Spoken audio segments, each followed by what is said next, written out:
Welcome to Marvelous Disney, the podcast that discusses the most recent doings at one of the more dynamic divisions of the Walt Disney Company, which is, of course, Marvel Entertainment.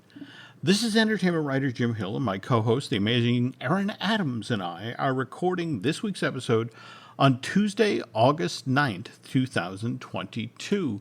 We've heard from a couple of listeners over the last couple of shows who had things that they wanted to pass along. Well, some needed to correct me, and others had to just ask a question. We'll start with the question first, because this is the easy one. This comes from our friend Ron Havens, who says, quick question about Steve Rogers and Captain America, because Steve had the super soldier serum injection, and that gave him his super strength and his abilities, so how can anyone not injected or someone without any superpowers take his place? Doesn't that just make that person an ordinary person in a Captain America costume with a shield?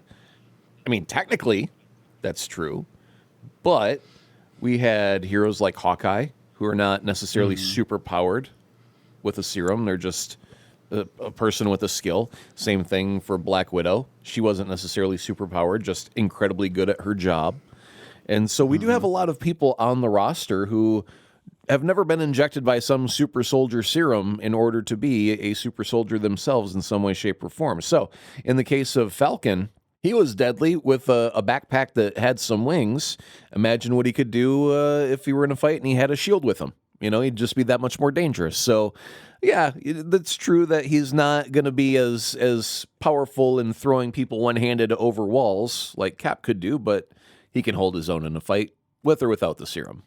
And it is also worth noting, at least in the storyline timeline that was established in Endgame and then, carried on in Falcon and the Winter Soldier. I mean, we literally saw the elderly Steve Rogers make a decision to physically hand the shield to Sam Wilson.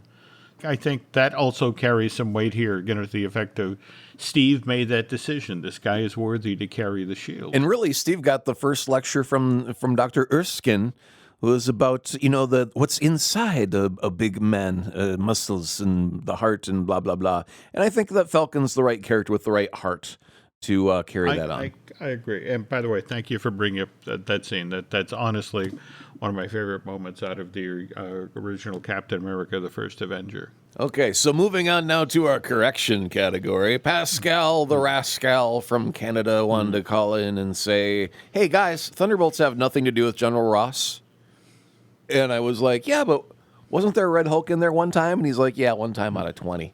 So I was like, well, I remembered the Red Hulk in there one time, and that stuck with me forever and ever. And then I was like, oh yeah, they are kind of like the Avengers with the ever-changing roster of folk who are either involved or not involved with it. And after doing my homework online after that, I was like, oh yeah, really? Thunderbolt Ross has practically nothing at all to do with the Thunderbolts. So I'll quit associating Thunderbolts with Thunderbolt Ross, and now we don't have to make such a big deal about recasting the character after William Hurt's passing. Okay, but that said, what Pascal thinks and what you think doesn't really matter. It's Kevin Feige who treats all of the years of Marvel Comics as a buffet. That's true. If he decides that Thunderbolt Ross or the Red Hulk is somehow involved in the Thunderbolts, that's going to happen. You know what I'm actually more curious about nowadays is whether he makes a move to move She-Hulk from TV to a movie. And then can we have the Hulk show up alongside of his cousin in the She-Hulk movie? Man, what possibilities we have there just by what title we put on a movie. Well, isn't that the whole point of the Thunderbolts? It's a bunch of villains. I mean, again, it's so funny. Last night, once again, James Gunn's Suicide Squad was on. Again, I mean, I don't know what it is. It's every night at 11 o'clock. It seems like Suicide Squad is always running then. And it's always the big battle at the end. And I lose a half hour out of my life because it's a James Gunn movie and it's ridiculously entertaining. See, now that's the difference between a terrestrial viewer and a streamer, because I have not caught the end of a thing in almost a decade now. Like when I say I want to watch a thing, I push play and it starts at the beginning. And I haven't channel surfed I haven't gone through the 900 channels of nothing's on game anymore. None of that. You just go, what do you want to watch, and you name it, and then it plays, and that's the end of it. I'm hardwired that way. I'm constantly on the prowl for new, in fact, and even stuff that I know. For example, every so often I will go to YouTube and I watch, the Avengers Assemble from Endgame or the End Battle, which, by the way, they break up into like 5 different chunks. You get all of the female heroes together, or you get the initial beatdown between Thanos and Iron Man and Thor and Cap. They don't do it as one giant half-hour-long scene. It's like, here's something on the buffet. So, speaking of your entertainment choices versus my entertainment choices, you game, and you've been hanging out with Miles Morales, right? Well, first I had to do the whole Peter Parker thing, and that game was on the PlayStation 4, so I spent some time with that, and then got to the point where it was complete enough, and then I could go into the Miles Morales game. And the Miles game was built for the PlayStation 5, so it can run 60 frames per second or 120 frames per second if your TV can handle that, which makes it just so liquid smooth when you play it. It's incredible to look at. The game itself is awesome. There is mild complaint that the Miles Morales game seems like about half the length of the original Spider-Man game. However, Insomniac has said, we do have another game coming right around the corner that will feature both Peter Parker and Miles Morales, and it will be for the PlayStation 5. So New York looks absolutely gorgeous. All of the important landmarks that you would expect if you were to go to New York City and say, I need to go see Madison Square Garden, Times Square, Rockefeller Center. All of that is exactly where it needs to be. However, there's still room for an Avengers Tower as well as an Oscorp Tower and things like that. So it is the picture-perfect landmark destination, New York, that you would visit in the real world with some minor alterations that complement the comic book world that you're used to as well. And so the fact that Avengers Tower looks just like it stepped out of the movies and all of this, I mean, the graphics look so good. The details are so stunning, so rich, so vibrant that it really did feel like I got to take a vacation in New York. So that's just been an absolute treat. I'm sorry it took me so many years to finally get to it. But, I mean, I had to wait for a PlayStation 5 to be available in order to move on. So between that and Sandman coming out recently, I have been full with my entertainment lineup has been completely filled up with good stuff there, and then everything else is just work. And your bride, has she been enjoying Stray? Well, she hasn't had a chance to play it because of my spidery ambitions. So. Oh, dear. Okay, I just say, would you like to play the kitty cat game? And she goes, no, you've been at work all day. Go ahead and play your Spider-Man, and I would do that. Okay, because I have seen some cutscenes and some people playing through on that, and it's just fascinating game, at the same time chasing a cat around. Well, because our schedules are so busy, sometimes I'll just set like a couple of glasses up on a shelf, and then I'll very slowly look at her and then knock them off. It's not quite the same as playing the game, but she gets the vibe and she appreciates it. Okay, well, just so long. I mean, I don't know if you're flexible enough to actually pull off the cleaning yourself. Never mind. We're not going down that road. Okay, a couple of quick things before we get started here. Wanted to follow up on the Batgirl story, that $90 million movie that Warner Brothers Discovery decided to shelve. Did you see where Kevin Feige actually reached out to the two filmmakers, which of course makes sense? I mean, if they did the directing for Miss Marvel, it's like one of your good friends who just got dumped by their most favoriteest girlfriend, and you're like, oh man, I'm so sorry. Are you okay? That's literally how this reads. In fact, L.R. Arbari actually shared this because, again, it's like, I want to show you how cool Kevin Feige is. It's like, he said, my friends, I had to reach out to let you know that we're both thinking about you on the heels of the disappointing news regarding Batgirl.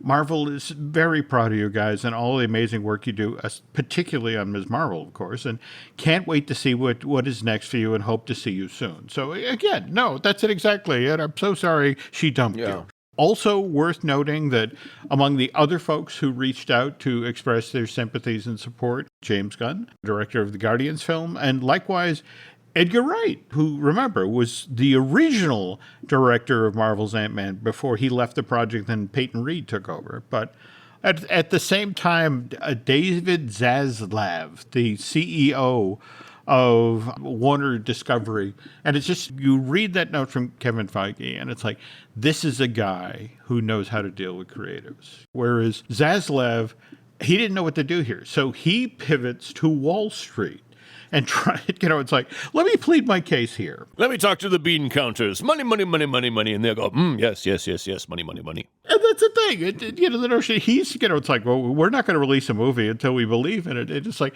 which conveniently overlooks the fact that Warner's had already test screened Batgirl, and it got decent scores. And it was one of these things where it wasn't a disaster. Nobody's pretending it's a disaster. This was all done for bookkeeping reasons. And I think Zaslav is sitting there and it's like, really? We are 5 days into the news cycle and people are still talking about Batgirl? When does this go away? And it's like, give Bob Chapek a call. All right, he'll explain to you about the long tail of bad press. Yeah. That's it for the Warner Bros. News, and we have some Marvel news this week as well. But speaking of news, the news portion of this week's Marvelous Disney is brought to you by Storybook Destination, trusted travel partner of the Jim Hill Media Podcast Network. For a worry-free travel experience every time, please book online at StorybookDestinations.com. Now, we were just talking about bad press, and Warner Brothers is clearly, their PR team is having a tough week. Oddly enough, Marvel Studios is kind of having a tough week of its own, but for entirely different reasons. In this case, it's not people up in arms about a movie that Marvel won't be releasing, but it's rather that people are chomping at the bit to get information about the films and limited series that Marvel has in the works that are weeks and months away from showing up either on Disney Plus or in theaters. And it's Marvel is trying to figure out, well, what do we do about this? I mean, Marvel has practically turned it into Christmas 5 or 6 times a year, and we're still going, but could I have one more present, please? I don't have anything for November. Which brings us to what's going on right now with Ironheart down in Atlanta. Did you see the photos that were coming off the set of that this week? Nope, not yet. They're doing nighttime shoots of action scenes involving Dominic Thorne. She plays Riri Williams. We also have Anthony Ramos, who was just recently cast as the villain for Ironheart. He's playing the Hood. So here they are on set. Now, mind you, Anthony Ramos is in a comic-accurate outfit. He's wearing a red cloak. He's carrying a handgun. Dominic, on the other hand, it's the Robert Downey Jr. Iron Man thing all over again in that... She's wearing pajamas with polka dots? There we go. She's got a couple of pieces around her head and neck, just little bits of armor. But yeah, the rest of it is gray, dingy pajamas. And so the PAs at Marvel are trying. So they're down on the sets and they're shooting these things from like 9 o'clock at night till 4 o'clock in the morning. And there's 10 or 12 PAs who are standing there with umbrellas trying desperately to block the shots for all the photographers who are chasing the production, trying to get shots of Dominic and her outfit and Anthony and his. And the weird thing is, evidently you can buy these umbrellas which have light reflection fabric. If you try to use a flash, it totally destroys the shot. This would work if there weren't tall buildings overlooking where the film is being shot. And so there are enterprising folks who are just going upstairs into these buildings and getting really great shots of Anthony and Dominic on the set. But at the same time, they're trying, anytime they leave the set, they throw a cloak, an additional cloak over the actors and walk them back to their trailers. Now, on the other hand, you can do this when it's, an Anthony Ramos or a Dominic Thorne, young kids who are starting out in their career, please put on this cape, and please let the person with the umbrella follow you so you don't get your picture taken.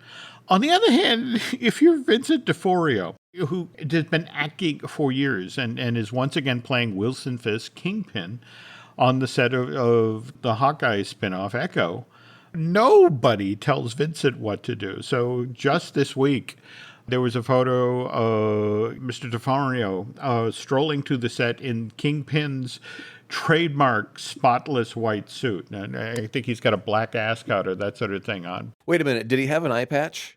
He did not. Well, that's different. Okay. So reports were that he was going to be showing up in Echo with an eye patch because when we last saw him in Hawkeye, he was supposedly being shot in the face. You got to show some sort of damage from that. And so they were going to just put an eye patch on him for a little bit and call it good. And maybe they changed that, or maybe he just wasn't dressed for that moment. I was about to suggest that maybe this is him strolling from costuming, heading to makeup. Okay. Or maybe that's something he puts on just as soon as they, just prior to the cameras rolling. Right. But yeah, he looks great. But sometimes it's not paparazzi standing at the edge of the set who get these photos. Sometimes it's actually the actors themselves that give things away. Oh, no, that's never happened, surely. Let me share a story from just this past week. So we have a TikToker whose name is Haya Ati-Ah, who is in Egypt. And she manages to run into Moon Knight star Oscar Isaac and the director executive producer, Mohammed Daib. And she's in the streets of Cairo. She bumps into these two gentlemen. And so Haya Ati whips out their phone and then asks Oscar and Mohammed the question that's on everybody's mind. Will there be a second season? And Daya, first chimes in. It's like, of Moon Knight? And then Oscar snarks, why else would we be in Cairo? And then she uploads this video online, which then explodes. And now Marvel's PR team gets a hold of Mohammed Daib and reads him the riot act, which is why the following day, the director and executive producer of Moon Knight issues a statement to the effect of, there is no official talk of a follow-up to this limited series. I've never heard of Moon Knight. I don't know anything about no Moon Knight. Oscar Isaac, who? They've just got halfway around the planet because there was a falafel stand there that they really liked, that they wanted to get back to. I mean, he could have just said, I'm here for Dune Part 2, because he's been in that area a lot. He has. But at the same time, just before episode 6 drops of Moon Knight, we suddenly had that go from the series finale to the season finale, and it seemed a trifle significant. In a situation like that, you can kind of walk this back. Whereas, remember what happened with Jamie Foxx back in October of 2020. Where he claimed he wasn't going to be blue no more. Yes. It's like, well, he's out this week doing press for Day Shift, the comic horror adventure thing he's doing for Netflix. But yeah, when he got the part, he immediately hopped online and, super excited to be part of the new Spider-Man second installment. Won't be blue this time. 1,000% badass. But the thing is that here you had 3 different studios having a heart attack. You had Marvel Studios, you had Sony, and you had Columbia Pictures, who at that point, nobody was supposed to know Alfred Molina was going to be Doc Ock, right. Or likewise William Dafoe wasn't coming back to Green Goblin, but Jamie talking about how he's going to be Electro kind of tips the thing. So they have a conversation with him, and all right. Wait a minute, were you using air quotes when you said conversation with him? He looked really sketchy the last time he was giving an interview. They were practically having to waterboard him to get any answers out of him. He's like, they've got my family. I can't tell. They're like, no, just Jamie, blink twice if you're okay. What's going on? Well, that might have been on the heels of what happened when he finally got to the set for Spider-Man 3. This is a story that Jamie told while he was out doing PR for Day Shift. Said, as soon as I got on set and I saw that there were 3 Spider-Men, I was like, oh. So he mimes picking up his phone. It's like, we up in here, baby. We're about to go live. And then a member of the production team jumped on me like I was on fire. And I was like, what the hell? And like, shh, no one's supposed to know. And it's like, okay, my bad. Nobody's supposed to know that all 3 Spider-Men are here in this movie. Got it.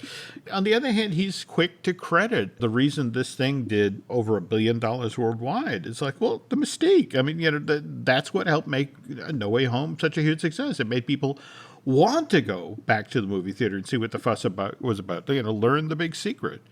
Then there are the folks whose work with somebody else who's really excited for them. Like Rosario Dawson this past weekend was at the Chicago Comics and Entertainment Expo, and she's on stage doing a Q&A session, and she gets a question about Daredevil, and she got asked whether or not she'd be reprising that role in Daredevil Born Again. So she's on stage. She says, well, look, I haven't heard anything official from Disney Plus yet. I mean, I've been busy with Osaka, but maybe I'll get the call for Daredevil, the revival, after this show wraps. She says, but on the other hand, I found out yesterday that Punisher is happening again. But the problem here is that Rosario didn't learn about the supposed Punisher revival from anyone at Marvel. She learned it from a fan who came to her booth for a signing. Oh, my goodness. So, she thought she was, oh, hey, I got some skinny that I got from somebody. But, of course, now she gets a call from Marvel Studios' PR team. And then the very next day, a very contrite Rosario Dawson gets on social media and basically says, I can't be trusted. Getting intel from fans during signings is iffy, apparently. My bad. Out of all of these stories, I feel the worst for the Marvel PR team. Because they've been driving that van all across the country, picking up celebrities left and right, going, yeah, what'd you say? No. Brainwash. You can't say that anymore. Go correct yourself, make it look good. And then as soon as they let them out of the van, they get a little text. Oh, hell. Who said what now?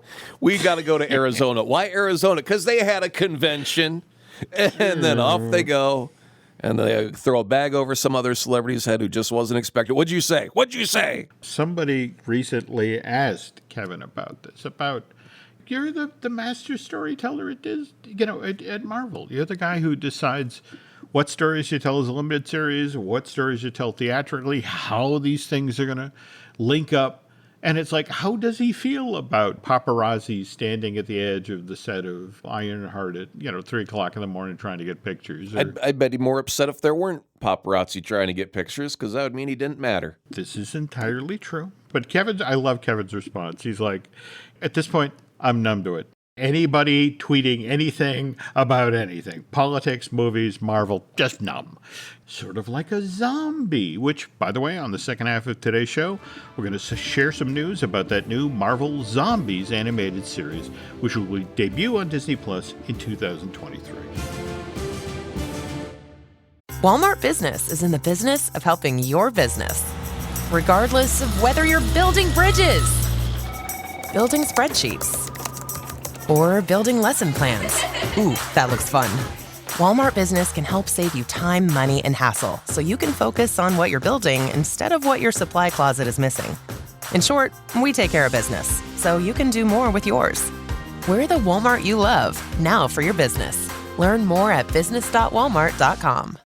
Wish you could become a morning person? You know the type, up before the sun, early morning runs, first one to the office with donuts and a smile. How do they do it? Easy. With the new Galaxy Watch 8, sleep tracking and personalized insights from Samsung Health help you improve so you can wake up to a whole new you. One who, dare I say it, skips the snooze? It's possible. Train your sleep with Galaxy Watch 8. Learn more at Samsung.com. Requires compatible Samsung Galaxy phone, Samsung Health app, and Samsung account. The family that vacations together stays together. At least, that was the plan. Except now, the dastardly desk clerk is saying he can't confirm your connecting rooms. Wait, what? That's right, ma'am. You have rooms 201 and 709. No, we cannot be 5 floors away from our kids. The doors have double locks. They'll be fine. When you want connecting rooms confirmed before you arrive, it matters where you stay. Welcome to Hilton. I see your connecting rooms are already confirmed. Hilton, for the stay. A couple of quick housekeeping things. Earlier this afternoon, D23 released a good chunk of the scheduled events for the D23 EXPO, which is going to be held the 11th in September next month. And for you Marvel fans out there, on the 9th, they're going to have a Marvel Draw Live. Brian Cosby, the Marvel's director of themed entertainment, is going to offer a step-by-step tutorial about how to draw some of Marvel's most iconic heroes and villains. That's going to be held on the D23 EXPO live stage. Then On Saturday, September 10th at 10 a.m. in Hall D23, Marvel Studios, Lucasfilm, and 20th Century Studios is going to bring filmmakers, celebrity talent, and surprise guests on stage to showcase theatrical releases and upcoming Disney Plus titles. And this is going to be kind of intriguing because we had so much news come out of Hall H at San Diego Comic-Con last month. So it's like, so what's left to reveal? And I think you pointed out there's quite a bit left to reveal. I mean, there's a lot of empty gaps that were left in the schedule that they have not revealed, but they weren't there to reveal the entire plan at Comic-Con. They were there to highlight the big milestone moments and the stuff that's right around the corner. And so you say, hey, we got a Fantastic Four coming up. We've got 2 new Avengers movies. And more recently, right around the corner, we've got these couple of things and some series. Okay. So, yeah, I mean, there's a lot of gaps to, I'm sure one of them is a Howard the Duck movie, right? Oh, please. They're not announcing it because they don't want the rabid fan base to tear down the ivory towers screaming for more Howard the Duck this early in the series. But yeah, there's a lot of stuff they haven't gotten to yet. And honestly, I think a lot of it has to do with they're not certain of the order just yet. I mean, there are things when you're packing an entire calendar, the difference between one movie and the one that comes right after it could only be like 2 or 3 months.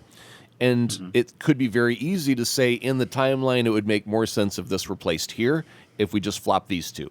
Or a storyline could develop that hasn't yet been explored, and they go, ooh, wouldn't it be great if we did this, but we would have to swap this movie that's way out here and move it up to right here so we can explore that in that way. They want to be more fluid if they can, as late as in the game as they can, because then they look stupid when they move stuff. We had so much of that with COVID that, people are just kind of sick of that. And so, yeah, I mean, don't tell them until you have to. And when you do, you want to try and stick to it. And if you move it, then you're like shooting yourself in the foot. One of the other things on Saturday, September 10th, 11:45 on the Hyperion stage at the D23 EXPO, they're going to be doing a presentation on Marvel's Moon Girl and Devil Dinosaur, the animated series that Lawrence Fishburne's both doing a voice for that as well as executive producing, right? Yeah. Didn't we initially hear that was coming out in 2022 and has now been pushed deep into 2023? Yeah, that was the one I wasn't following because I just believed it was skewed for a completely demographic that wasn't me. Trust me, Aaron, you do enough heavy lifting here in the show. You don't need to be doing the, for example, I physically actually have to pay attention to things like Spidey and His Amazing Friends, the preschooler version. Marvel has embraced with great enthusiasm the Disney cradle to grave idea. And I want to also make folks aware of something related to She-Hulk. On August 10th, you know how they've been doing each time a new Marvel movie comes out, you get like the Marvel Legends and you'll get a recap of all of Hawkeye's role in the MCU. Well, what they're doing this week out ahead of She-Hulk is they're doing Bruce Banner, especially since Tim Roth's The Abomination shows up in She-Hulk. Right. I'm just that wondering. Should include the Incredible Hulk then. That's what I'm saying. Will we get some sort of a taste of the Ed Norton stuff? I'd be foolish not to. I mean, unless it's a rights issue and they just don't have the rights to put it up there. That's true. I mean, that's the only thing that would stop them. I mean, if you're there to promote She-Hulk and one of the main characters that is going to be in the show is in one of those movies, and that's the one you can't show, then there's a legal reason for it. That could well be. So, and speaking of She-Hulk, Tatiana Mansley, who plays the title character, has been out doing Good Morning America. She's out doing the press, and we've been talking about those grimy, gray motion capture pajamas, but she's been asked about, well, how do you perform on set? And she said, well, to be honest, yeah, we do the performance capture stuff with CG, but at the same time, we also use something that Hollywood's used since back in the 20s, that when you need somebody to be a certain height and, meet a certain eye line, you have them stand on a platform, which in the industry is known as an apple box. That's what my laptop came in.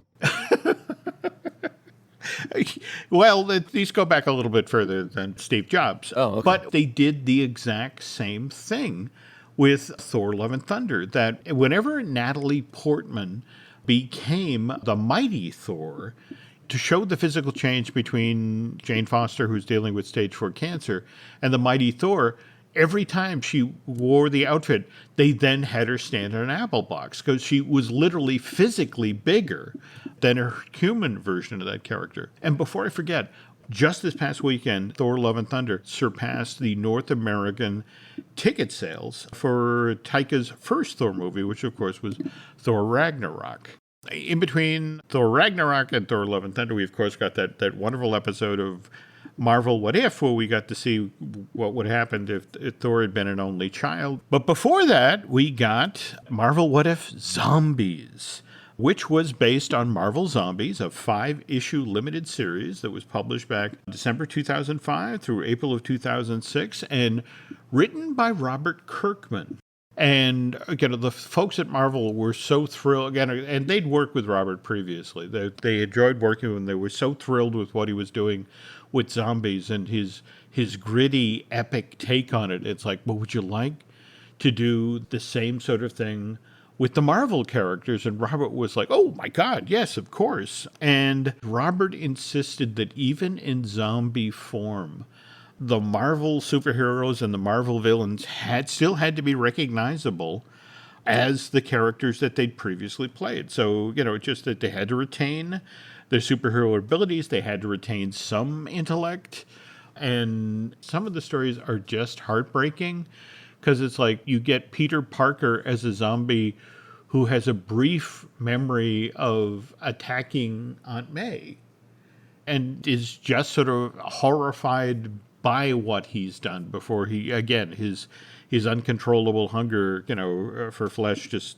sort of takes him over again. But it's a car accident. You can't look away. And speaking of which, the folks at Disney Plus are really hoping that you can't look away when the animated version of Marvel Zombies, which used the What If episode as its template, when this rolls out in 2003. Now, based on the Marvel Television Animation panel that was held last month at San Diego Comic-Con. So here's who's left standing as our story gets underway. The Avengers, who are now trying to turn the tide of the zombie apocalypse, are Yelena Belanov, and Florence Pugh is coming back to voice that character. Kate Bishop and Haley Steinfeld, again coming back. Jimmy Woo, so Randall Park is going to be in the mix here. Simu Liu, Shang-Chi, is one of the folks who's going to be doing battle here. Iman Vellani, Ms. Marvel. David Harbour's Red Guardian, and Awkwafina's Katie from Shang-Chi. That's who's going head-to-head with the zombies. On the other hand, our superhero zombies, we have Scarlet Witch and Elizabeth Olsen's coming back to voice the character. We have Hawkeye, and Jeremy Renner has agreed to come back and voice the character again. We have Okoye from Black Panther, and Danny Guerreri's coming back. And we have The Abomination. We were just talking about the Incredible Hulk film, and Tim Roth is coming back to play voice the zombie version of the character. Captain Marvel will be back, but standing in for Brie Larson will be Alexandra Daniels. And we'll also have Captain America, and standing in for Chris Evans will be Josh Keaton. Do all these actors like Jeremy Renner, who's like, hey, will you come back to play zombie Hawkeye? And he's like thinking in his head, that's got to be an easy payday. All I got to do is go for an hour. Yeah, okay, fine. Well, again, the rules of the Robert Kirkman Marvel Zombies still apply. Yeah, but that was like internal monologue for Pete. Didn't the Scarlet Witch sort of retain... Oh, yeah, you're right. She did speak a little bit in that, yeah. Yeah. All right, okay. But again, the Kirkman rules still apply. Zombies will retain superhero abilities and some intellect. And they'll have their usual personalities and powers, just to have a need to consume human flesh. One thing that's kind of an interesting bend on the story here is the Yelena Belova character, knowing what they're up against, puts out a call to the Black Widows. And all of these trained Russian assassins come over to reinforce the remaining Avengers. Well, you need fodder for the zombies to eat, right? You can't just tear through your main cast in the first episode. You need something there to feed them with. Okay, I hadn't thought of that. Oh, dear. Okay. Here, I thought it would be interesting to see those characters again. Well, oh, no, I'm sure they'll take one one or two, and that will draw the zombie heroes' attention, and they'll be like, and then they'll go after the widows for a while, and that will give our main heroes time to breathe and come up with an alternate plan that doesn't involve throwing their friends to the wolves. Excellent point. Now, again, it might seem a little weird to be talking about Marvel Zombies because this animated series will not show up till 2023. October? I wonder if this is going to be one of these things we hear about in Hall D23 after that presentation on Saturday. But it's worth noting that Disney starts these sort of Halloween-y horror things early. I mean, for example, Mickey's Not So Scary Halloween Party, that starts at the Magic Kingdom, Aaron, today, Friday, August 12th. Is when the very first, Halloween party for 2022 gets underway. Well, I mean, if you have 8 episodes, that gives you at least 2 months to where you can start the month before October and then finish at the end of October, and that puts you right in Halloween season. So they could do it if they plan correctly and have a little lead time leading up to it. That makes sense. Okay, folks. Well, that is going to do it for this week's Marvelous Disney. Remember, at the top of the show here, Aaron answered questions from our friend Ron Havens, likewise Pascal, and they reached out to you through social media, didn't they? Or no, they're psychics, and they beamed it directly into my brain. But if you are not psychic and you would like to communicate to me in other means that are not psychic, you can do so through Twitter at AzaProd, and you'll find helpful tips on my Twitter feed, like Hamburger Helper only works if the hamburger is willing to accept that it needs help. Otherwise, you just got a mess on your hand and your aunt's crying, and it's difficult. So plan accordingly. I've never actually associated an intervention with Hamburger Helper, but now okay. On the other hand, if you want to find us on social media, you can find us on Twitter and Instagram as Jim Hill Media, and on Facebook as Jim Hill Media News. Want to also mention we have a couple of other podcasts here. We have, of course, Disney Dish that I do with Len Testa. We also have Fine Tuning, which I do with Drew Taylor. We also have the revived Looking at Lucasfilm that I'm now doing with Brian Gahn. And I guess that's going to do it for this week. Thanks for listening, folks, and we will be back soon.